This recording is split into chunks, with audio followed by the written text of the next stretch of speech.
There's a good chunk of games, especially from big publishers, I kind of avoid until they're basically out. It's weird to think about now, but Fortnite was a big one. When it was just the Save the World edition, I never really bothered to pay attention to its development process until it was finally out. Outriders is another big one. It's one of those huge releases that is whispered in the wind, and I thought, I'll see it when I see it. Well, I've seen it, and it's better than some of the other ill-fated looter shooters in recent memory, but it still has plenty of issues. It's been a while since we've seen what developer People Can Fly can really do. Their last major original game was probably Bulletstorm in 2011 in earnest. So when Outriders was announced, I was curious. But what is it exactly? Well, it's a co-op third-person cover-based shooter with RPG elements, with a Mad Max meets Destiny theme. Full stop, it's not even a proper live service game. It's a complete shooter with a baked-in endgame that has an actual end. It takes place on the planet Enoch, which humanity flocked to after the destruction of Earth, and is shaken by the Anomaly, which has created evolved versions of man and beast alike. And given that the main language People Can Fly speaks is shooting, that's how most of the tale is told. Fuck, seriously? War is war. What, you think we just hug it? There is a story, but you're chiefly shooting stuff while people bark at you. Outside of a fun little twist at the start, you're mostly going from place to place, shooting, listening, and then shooting new threats. Although it trends on gritty cringe at times, I dig the whole Rainer's Raiders of StarCraft fame vibe. It's sci-fi western, it's meat hooks as fashion accessories, it's weird sometimes. And that's mostly where Outriders World shines, when it gets weird. Especially since the entire framework of the game involves you waking up 31 years after a cryo nap to a gigantic war on a planet you originally scouted. Part of that flair is presented within the 4 classes: Technomancer, which is long-range support, Pyromancer, which is your medium range, Trickster, close range damage, and Devastator, which is your close range tank. 4 is a good number as the team made all of them shine in their own way, and didn't bulk up everything with bloated skill trees and a billion abilities. Things are streamlined, but builds are open enough where you feel like you can put your own spin on your own character. My main for the purpose of this review has been the Pyro class, which has Metal Gear-like burnination powers. I had a ton of fun learning the ropes, chaining my burn abilities into one another to feed into the Life Leech system, which is the lifeblood of combat for this class. Think medkits for kills.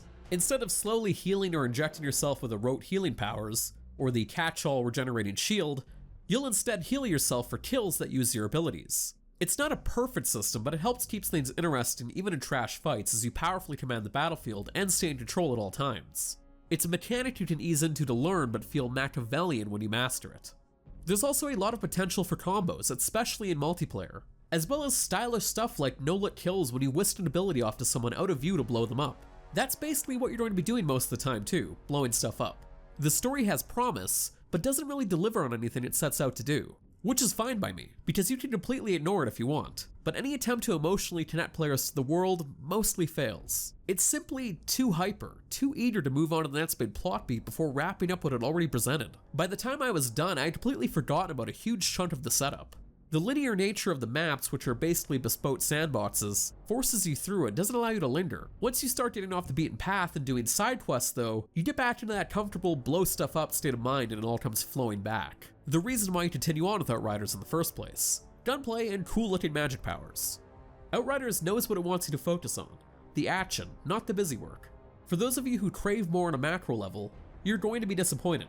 But so many times when I felt myself slipping and not caring about the world, I dove into a random matchmaking session with 2 other people and started going ham.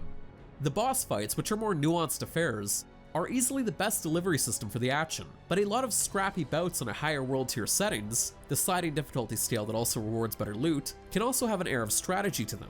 When you add in a fun accolade system that basically works like a free, non-stummy season pass, a flashy but functional HUD that can be customized, and fast load times on PS5 and Xbox Series X, all of the extras fall into place. But not everything is going swimmingly in Enoch. The launch weekend was peppered with connection issues, stemmed from the always online nature of the game. While I was able to get in 90% of the time, my experience wasn't common, and a lot of folks are rightfully pissed that they couldn't access their single player experience offline, which makes perfect sense.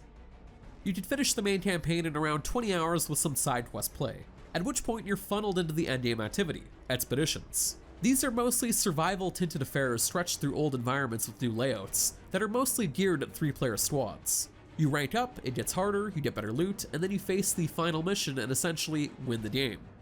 It's a lower bar to clear to be sure, but People Did Fly delivered what Bungie and other studios can't seem to do these days, a complete $60 game.